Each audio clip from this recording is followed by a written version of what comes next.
One of my favorite things about Singapore is how we have a multicultural and multi-religious society, and that allows us to learn from each other across different cultures, which always have something valuable that it can teach us. The day that I'm filming this is on Good Friday, and I do not know if I can finish editing and roll it out on the same day.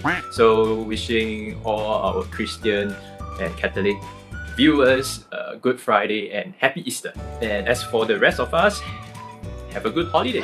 As I was saying before, race and religion adds on to our culture, and within each culture, there will always be something valuable that we can learn from.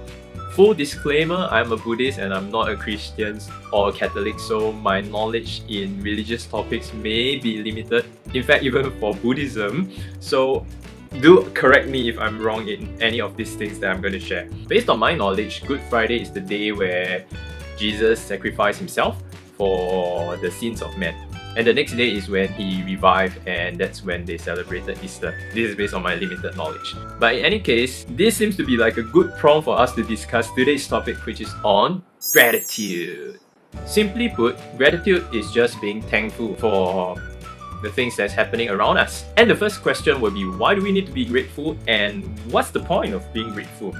I think we can explain this by looking at two main aspects, which is firstly, for others, why do we need to be grateful towards others, in the sense that when you're grateful to other people, people feel validated, people feel appreciated, and that will increase the amount of positive energy that is surrounding us and make this world a better place.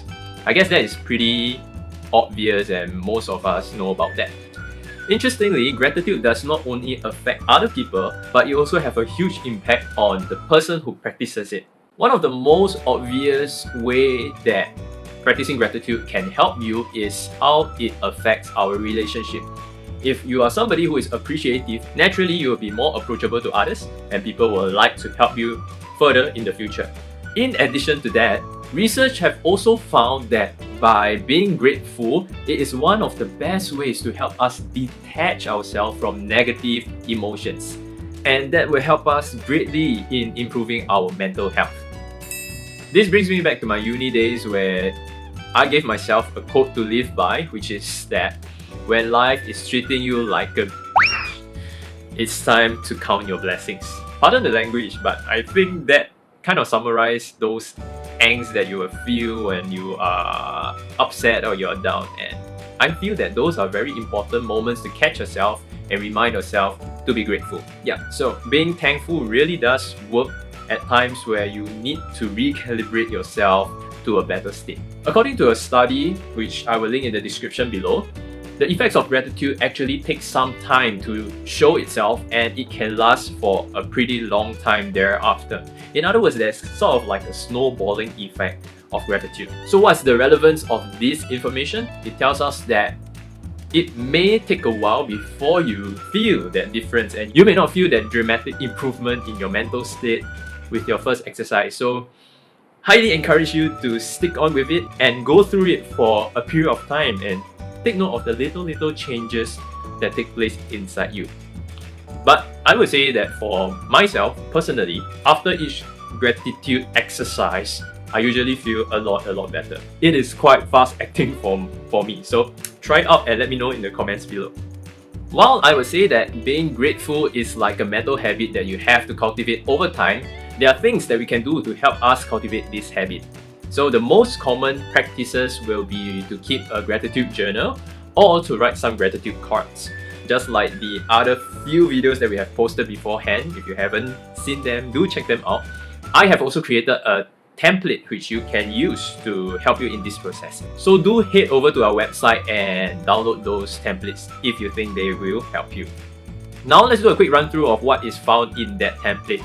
In the template, you will see slide 1, which will give you the description of what is going to be found inside those slides.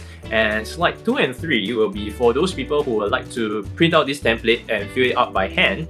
You can also head on to slide 4, where you can have this template card and you can update it so that you can express your gratitude to people around you. At this time and age, we no longer send handwritten cards very oftenly. We will send a WhatsApp or a message. If you are thinking about doing that, please use slide 4, re-customize it, add GIFs, add animations so that you can further express your thoughts and your feelings to whoever you want to send this to. As always, if you are a person who likes to do things in the hard copy way, just take any paper, post-it notes. The most important thing is to send that message across to people who you love and you appreciate. In the same study that I was quoting just now, they have found that the positive effects of gratitude actually extends to people who did not send the cards out. In fact, only 23% of their participants sent out the cards. But just by writing the cards alone, these people actually experience the positive effects of gratitude. So I strongly and highly recommend you to start jotting down these cards, and perhaps one fine day where you have the courage to do so, send all of these cards to the person and express your thanks for that. With that said, I would like to extend my thanks to you for always being here and being so supportive despite me being such a novice in doing all of these things. Thank you from the bottom of my heart for all your support, and slide 5 is hence dedicated to you guys. With that said, that's the end of our video. Thank you so much for sticking through. As always, drop a like and subscribe if you haven't already. Drop down in the comments below what you would like to share with me about this whole journey thus far, with week 1 of home-based learning being over. And yeah, that's all for this video, and I will see you very shortly in the next video. Take care and goodbye!